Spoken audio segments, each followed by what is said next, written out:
Das mais de 30 eleições programadas para este ano, nenhuma pode ser tão influente para o mundo quanto a dos Estados Unidos.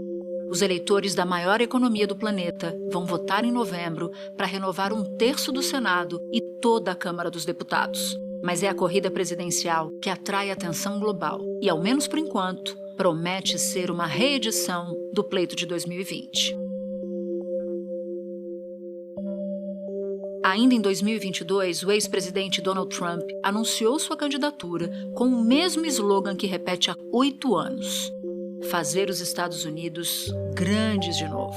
In order to make America great and glorious again, I am tonight announcing my candidacy for President of the United States.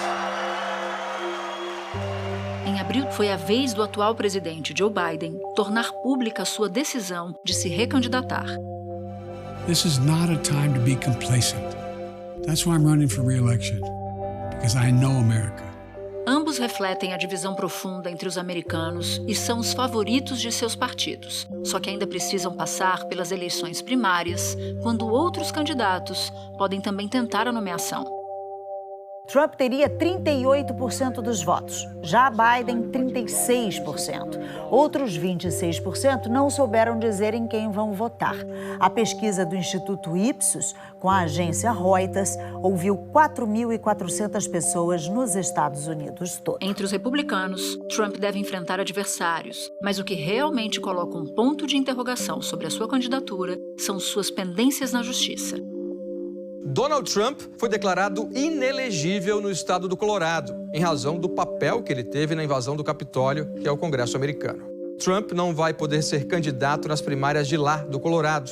O estado do Maine barrou a candidatura do ex-presidente Donald Trump nas eleições primárias do ano que vem. Em pelo menos outros 14 estados americanos, grupos de eleitores anti-Trump também entraram com processos para retirar o ex-presidente das cédulas para a escolha do candidato republicano. Agora, o futuro de Donald Trump está nas mãos da Suprema Corte aqui.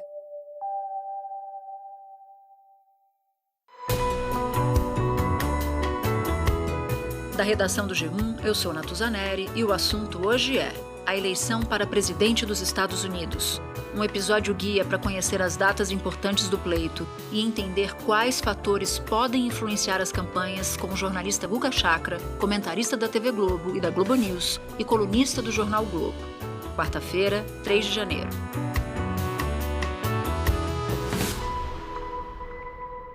Guga, quero começar citando aqui algumas datas importantes para as eleições americanas deste ano. A Super Terça, que acontece em 5 de março e reúne 16 estados fazendo primárias. Entre julho e agosto, os partidos fazem as suas convenções para bater o martelo sobre quem vão ser os candidatos oficializados para a eleição geral do dia 5 de novembro. Mas no dia 15 de janeiro, daqui a menos de 2 semanas, é considerado uma data bastante importante, crucial para a disputa presidencial. Eu queria começar contigo nos explicando por que essa data é importante. Bom, é o caucus em Iowa, né, do Partido Republicano. Eu diria que 23 de janeiro, logo na sequência, que tem a primária de New Hampshire, também seja bem importante, porque o Trump é franco favorito nas primárias republicanas, nas prévias republicanas. Mas existe uma chance de ele perder em Iowa, ou perder em New Hampshire, ou perder nos dois, e perder aquele momento, e talvez um outro candidato ou uma outra candidata, no caso a Nikki Haley, né, ou o Ron DeSantis, mas a Nikki Haley é quem tem crescido mais e já começa a ameaçar o Trump em New Hampshire, conseguir ganhar esse momento e aí abrir um pouco nas prévias e quem sabe até, embora extremamente improvável, derrotar o Trump. No caso do Partido Democrata é diferente porque não há nenhum rival relevante para o Joe Biden, embora ele seja um candidato frágil nesse momento, em termos de eleições gerais, nenhum nome forte do Partido Democrata entrou nas primárias. Então, provavelmente, ele será mesmo o candidato do partido, claro, se tudo correr dentro da normalidade. Mas o Partido Republicano,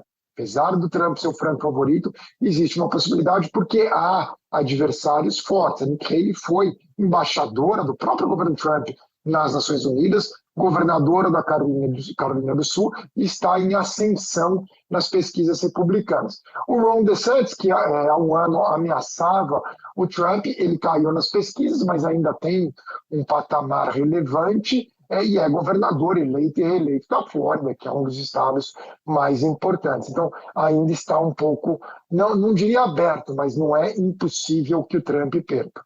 Guga, os Estados Unidos não têm lei da ficha limpa, ao contrário do Brasil. E pela legislação americana, ele pode concorrer, inclusive preso, ele pode governar preso, uma situação super insólita. Você vê espaço para o ex-presidente Trump perder a indicação do Partido Republicano? Porque você disse que há adversários fortes no próprio partido, ou você acha que esse já é um jogo vencido para o Trump, mesmo que ele não jogue? Olha, o Trump, assim como o atual presidente do Brasil, Lula, o ex-presidente Jair Bolsonaro, como alguns políticos ao redor do mundo, ele tem aquelas pessoas que são trumpistas. Elas realmente gostam da figura do Donald Trump, a figura carismática, goste dele ou não. Ele tem apoio. A gente não conhece ninguém que seja bidenista. Eu nunca conheci uma pessoa que fala assim, não, eu gosto do Biden. Do Trump, não. Trump é o tempo todo Trump. Ele vai além do Partido Republicano. Então, ele tem um sólido apoio dentro do Partido Republicano.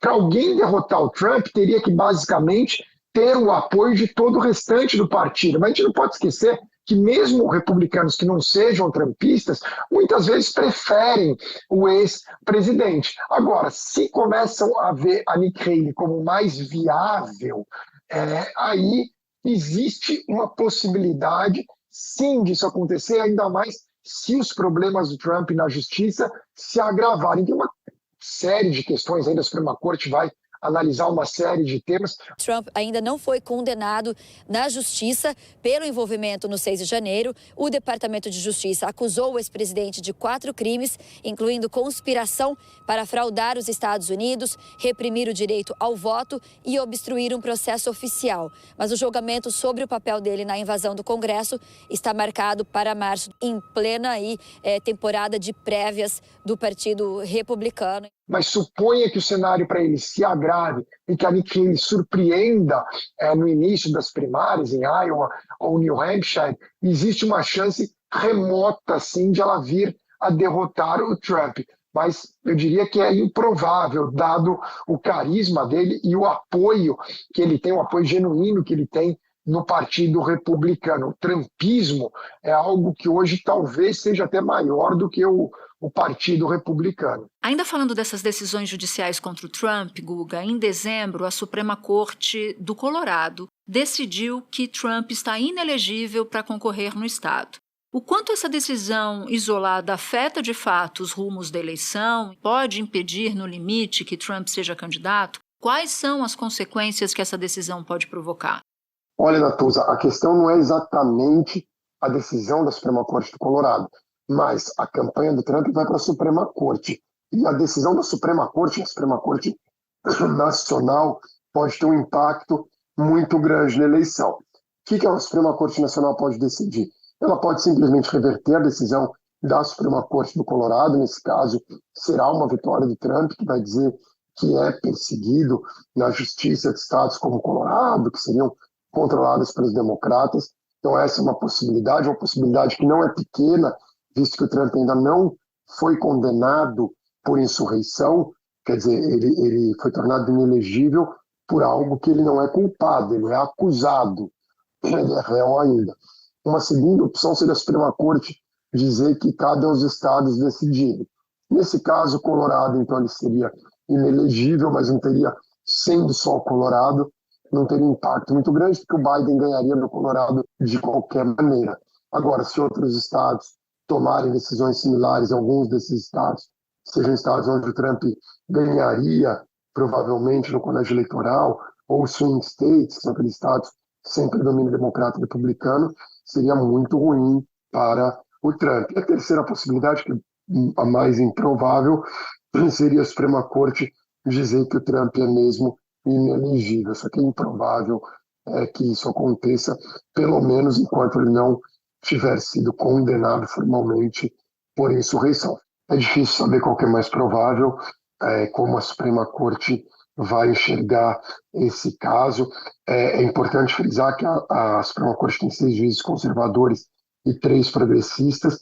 Isso não significa que um juiz conservador se posicionará a favor do Trump e um progressista contra o Trump. Não funciona assim. Eles são conservadores por questões jurídicas, eles são mais originalistas, levando a Constituição ao pé da letra, pela forma que ela foi escrita, enquanto os progressistas avaliam que a Constituição deve ser enxergada mais com os olhos de hoje, não ao pé da letra.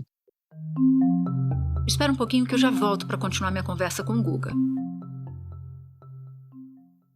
Agora, eu queria juntar esses 2 personagens que você citou, o Trump e o próprio Biden, porque eu acho que tem encrenca para os dois. No mês passado, a Câmara dos Deputados, que é de maioria republicana, aprovou a abertura de um processo de impeachment contra o Biden e, mais uma vez, por relações obscuras do filho dele, o Hunter Biden. E o ponto central são esses negócios obscuros que podem levar, inclusive, a o Biden precisar depor no Congresso americano, que seria num ano de eleição bem problemático. E aí, Guga, eu vou te pedir primeiro para nos explicar do que se trata esse processo de impeachment e por que ele não deve avançar. Pelo menos essa é a avaliação de muitos analistas. Olha, o processo de impeachment, na verdade, não tem nenhuma evidência de crime contra o Biden. Não existe, pelo menos até esse momento. Qual que é o objetivo da abertura de processo de impeachment? Isso abre espaço para os republicanos ampliarem a investigação e, quem sabe, conseguirem algo contra o Biden, o que não apareceu até agora. Segundo especialistas, a tentativa de impeachment de Joe Biden é diferente de todas as outras na história americana. É que nas outras, incluindo as de Donald Trump, sempre houve indícios de irregularidades e as acusações foram por fatos que aconteceram quando os presidentes ocupavam o cargo na Casa Branca. Não é o caso de Biden. Os republicanos acusam Joe Biden de tráfico de influência para beneficiar o filho e de supostamente ter lucrado com os negócios dele. Na época, Biden era vice de Barack Obama. É difícil que seja aprovado. Bom, ele não vai se afastar do cargo, porque no final vai para o Senado, então precisariam 2/3 e os democratas têm maioria. Então, não existe a menor possibilidade de ele se afastar do cargo. Mas existe a chance, sim, de ocorrer o impeachment na Câmara. Que nos Estados Unidos eles chamam de impeachment quando ocorre na Câmara, onde os republicanos têm uma leve maioria. Mas mesmo ali é complicado, porque alguns republicanos de distritos que são um pouco mais, pendem mais para o lado democrata, eles temem votar contra o Biden, porque são distritos mais moderados, e aí pagarem o preço nas eleições no ano que vem. Então, e também porque eles são mais moderados, talvez não queiram simplesmente condenar o Biden. Então, existe essa questão. Agora, um tema importante é que existe uma divergência entre o Hunter Biden e os assessores do Biden na Casa Branca. Os assessores do Biden na Casa Branca não querem falar do Hunter Biden. O Hunter Biden, que é uma figura muito emotiva, muito polêmica, cheia de problemas, ele quer agir da forma como o Trump age. Eles têm algumas similaridades, ele e o Trump. E o que ele quer dizer? Que ele realmente tem 1000 problemas mesmo, que ele cometeu muitos erros, que ele tem que pagar o preço, mas que isso não tem nada a ver com o pai dele. Que o pai dele é uma pessoa séria, que o problema é ele, adulto, Hunter Biden, que venham para cima dele e não para cima do pai dele. Hunter Biden responde a um processo criminal na Justiça por sonegação de impostos e evasão fiscal de 2016 a 2019, quando fazia parte dos conselhos de administração de empresas da Ucrânia e da China. Hunter disse que é um absurdo usar isso como base no inquérito de impeachment e negou que seu pai tenha se envolvido em seus negócios. Então, ele acha que essa seria a melhor estratégia. Ele lembra que toda a família americana, não toda, mas muitas famílias americanas, tem um parente que enfrenta problemas com droga ou que cometeu erros ou até crimes. Ele acha que isso até pode deixar o Biden mais natural. Essa é a estratégia que seria do Hunter Biden. Mas a Casa Branca discorda dele. Mas o Hunter Biden, que é essa figura polêmica, controversa, emotiva, ele tende a agir do jeito dele mesmo, porque ele realmente acha que ele deva pagar pelos erros dele, mas que o pai não. Agora, claro, pode ser que mais para frente encontrem algo contra o Biden. E se encontrarem, eu diria que é o fim da candidatura Biden, porque ele não é Teflon. Trump é Teflon. O Clinton era Teflon. O Biden não é Teflon. Então, se houver qualquer indício de crime, aí não tem mais.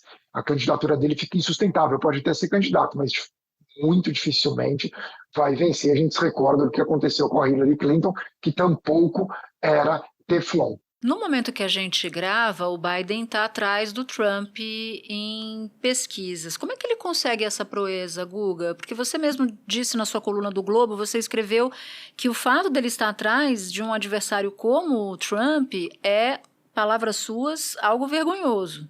É vergonhoso, afinal o adversário enfrenta uma série de processos na justiça, é abertamente antidemocrático. O Biden tem a favor dele bons números na economia, quer queira, quer não. A inflação despencou de 9% para 3,1% e agora já indícios que agora no último trimestre vai chegar a 2,5%, que é basicamente a meta. O desemprego continua ali nos níveis mais baixos da história, em 3,7%, o nível mais baixo desde que o homem pisou na Lua, em 69. O PIB vai crescer e crescer de forma saudável, tudo estaria a favor do Biden. Aí você me pergunta o que pesa contra o Biden. Em primeiro lugar, eu diria que a idade, e não a idade numérica, mas a forma como as pessoas veem ele. Vem o Biden como fragilizado. Trump é quase da mesma idade, um pouco mais novo, mas ele tem mais energia. O Biden não.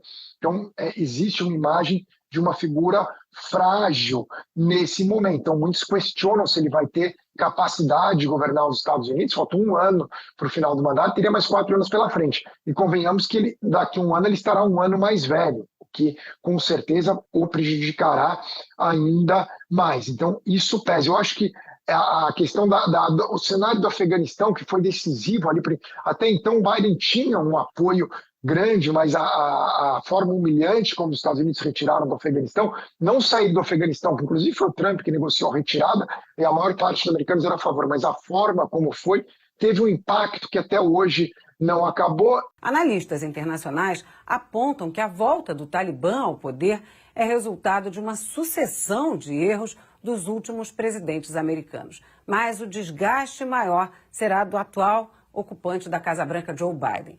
Os 20 anos de guerra custaram cerca de 240 mil vidas e mais de 3 trilhões de dólares aos cofres públicos americanos. Mais de 6 mil americanos, entre militares e pessoal terceirizado, morreram. O secretário de Estado americano, Antony Blinken, se apressou em negar as comparações com a Guerra do Vietnã, considerada uma das maiores derrotas militares da história americana. Pode ter sido uma ação que durou 20 anos, durante o governo de 4 presidentes, né? Bush, Obama, Trump e Biden, mas essa conta dessa saída horrorosa vai ficar para Joe Biden, né? O governo americano agora esperava até que fosse possível o Talibã retomar o governo lá, mas em coisa de meses, um ano, e viu tudo ruir em apenas uma semana. E mais recentemente, Natuza, um enfraquecimento do Biden com o eleitorado mais jovem, que é um eleitorado que está muito insatisfeito com a postura do presidente americano na condução dos Estados Unidos na guerra em Gaza. O eleitorado jovem, na faixa de 18 a 30 anos, em sua maioria, se descreve como pró-Palestina, segundo pesquisa que foi divulgada no final de dezembro pelo New York Times, Siena College. E a única faixa demográfica que os palestinos, faixa etária, né, que os palestinos desfrutam de maior apoio.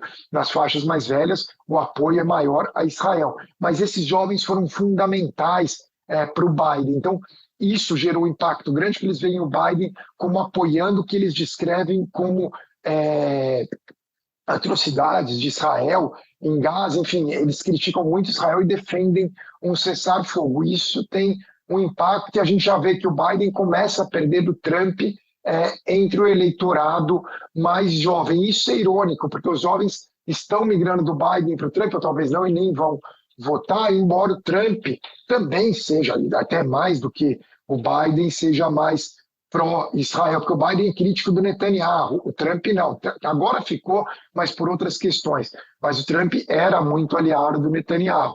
Então isso, entre o eleitorado jovem, pode ter um impacto muito grande. Agora, o Biden tem que...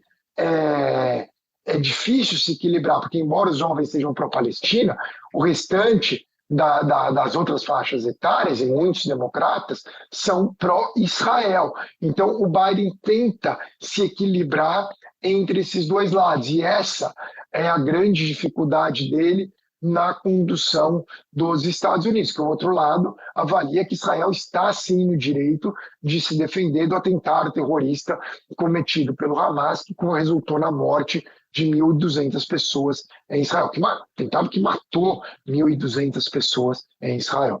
Bom, já que você cita e tangencia o tema baixo comparecimento, eu quero entrar um pouco mais nele, porque em 2020 a eleição americana bateu recorde de comparecimento às urnas, e muito disso foi motivado pelo próprio Trump.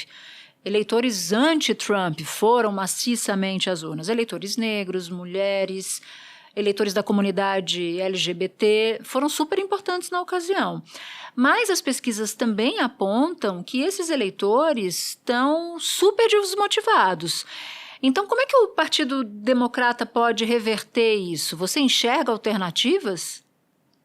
É muito difícil, viu, Natuza? Para ser honesto, é muito difícil. Porque o Trump, se for o candidato, ele tende a mobilizar a base do Partido Republicano. Claro que a gente tem que levar em consideração o que vai acontecer na justiça, porque talvez alguns eleitores republicanos ali, daquela linha mais moderada, não se sintam à vontade para sair e votar no Trump, mas tampouco vai votar no Biden, simplesmente não vai votar. Então, para o Trump, a dificuldade é essa incerteza sobre o que vai acontecer na justiça. Donald Trump conseguiu uma vitória na justiça. A Suprema Corte do Michigan desqualificou um pedido dos eleitores do estado para impedir Trump de participar das primárias presidenciais do Partido Republicano. A ação dos eleitores se baseava no artigo da Constituição americana que barra dos cargos federais qualquer pessoa envolvida em insurreição. A Suprema Corte do Colorado aceitou esse argumento para declarar Trump inelegível por causa do papel dele na invasão do Congresso em 6 de janeiro de 2021. A expectativa é que a Suprema Corte dos Estados Unidos bata o martelo sobre a situação de Trump. O Biden tem um problema maior porque ele, pessoalmente, não vai mobilizar praticamente ninguém para ir votar. Então vai depender muito da campanha dele conseguir mobilizar esse eleitorado anti-Trump da forma como mobilizou em 2020. Mas as indicações é que não será tão simples. É mais provável que uma parcela do eleitorado, como esses mais jovens, simplesmente não saiam para votar. E aí a gente entra num ponto, Guga, que são os estados pêndulo, ou chamados swing states. O Biden ganhou apertado em alguns desses estados em 2020, tudo indica que pode inclusive perder agora. Então eu te pergunto, na sua avaliação, quais estados vão ter peso maior a partir daqui? Olha, vai ser Michigan, Wisconsin, Pensilvânia, Geórgia, Arizona e Nevada. Esses 6 são 6 principais swing states. O Trump vai ganhar a Flórida e vai ganhar Ohio, que eleições atrás eram considerados swing states. E o Trump tem uma chance hoje, ele venceria em praticamente todos esses 6 estados. Em 5 desses 6 estados ele venceria. Eu acho que talvez ele não vencesse no Wisconsin. Nos outros 5 ele venceria. O Biden pode enfrentar uma dificuldade maior em Michigan, onde há uma parcela relevante de árabe-americanos, né, que são eleitores de origem. Michigan é um estado que historicamente tem uma imigração árabe, inicialmente sírio-libanesa, muito similar à brasileira, mas sírio-libanesa cristã, mas hoje é de diferentes regiões do mundo árabe e especificamente muçulmana, mas independentemente de qual seja a origem, todos são muito pró-Palestina e há indicações, reportagens de uma insatisfação enorme desse eleitorado com o Biden no conflito na faixa de Gaza. Então isso pode atrapalhar o Biden. Eu diria que hoje o Trump tem condições de ganhar em todos esses estados. O Biden vai precisar de alguma coisa para conseguir manter esses 6. Olha, Natuza, o Trump é favorito para ganhar a eleição se ele for candidato.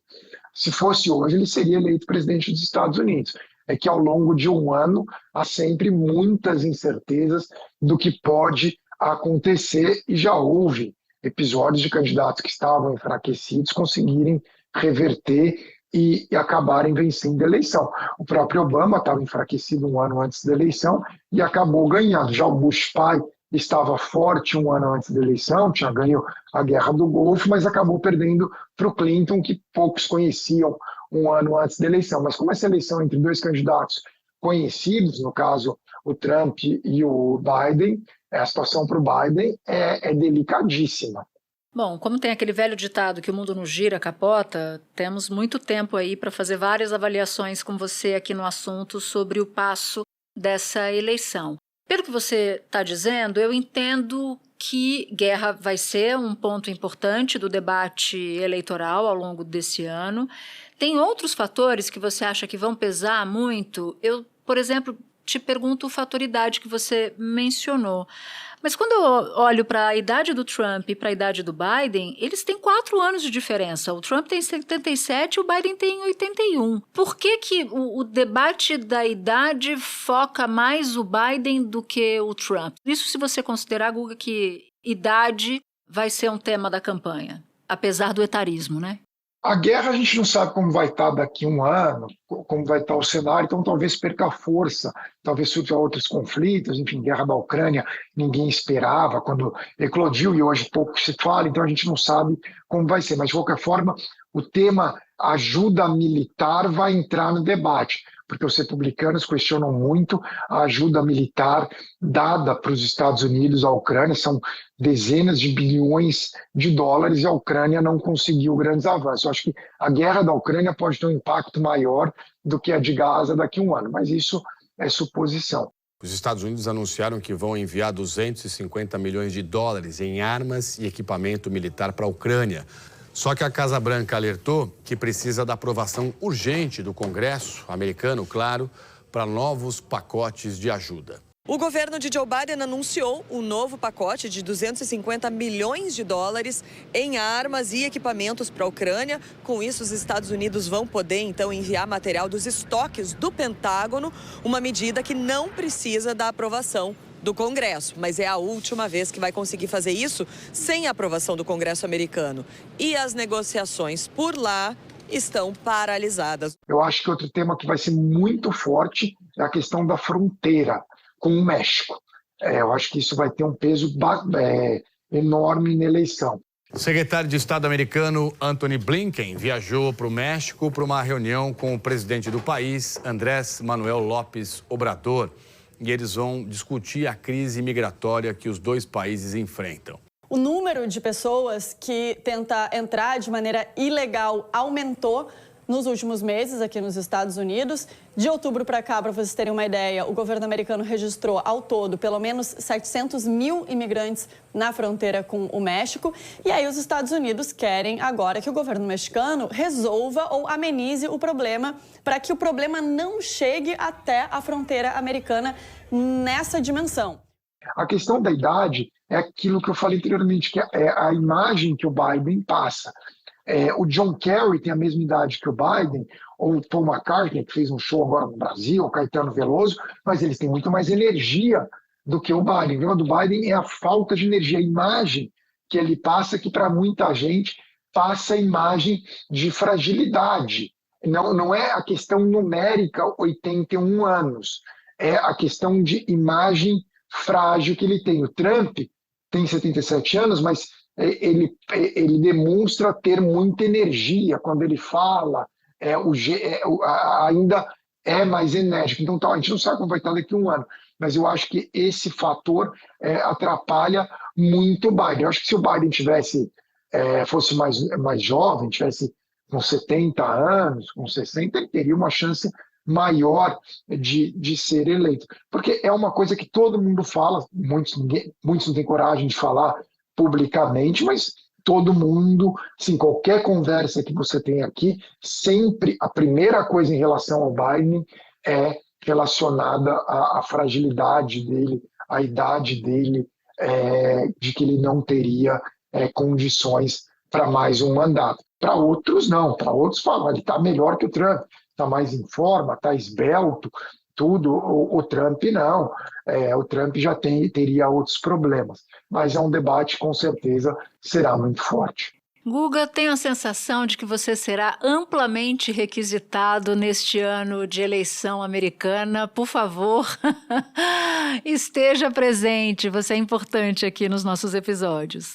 Obrigado, Natuza. Contem sempre comigo. Este foi o Assunto, podcast diário disponível no G1, no Globoplay, no YouTube ou na sua plataforma de áudio preferida. Comigo na equipe do Assunto estão Mônica Mariotti, Amanda Polato, Carol Lorenzetti, Luiz Felipe Silva, Gabriel de Campos, Tiago Kazuroski. Eu sou Natuza Neri e fico por aqui. Até o próximo assunto.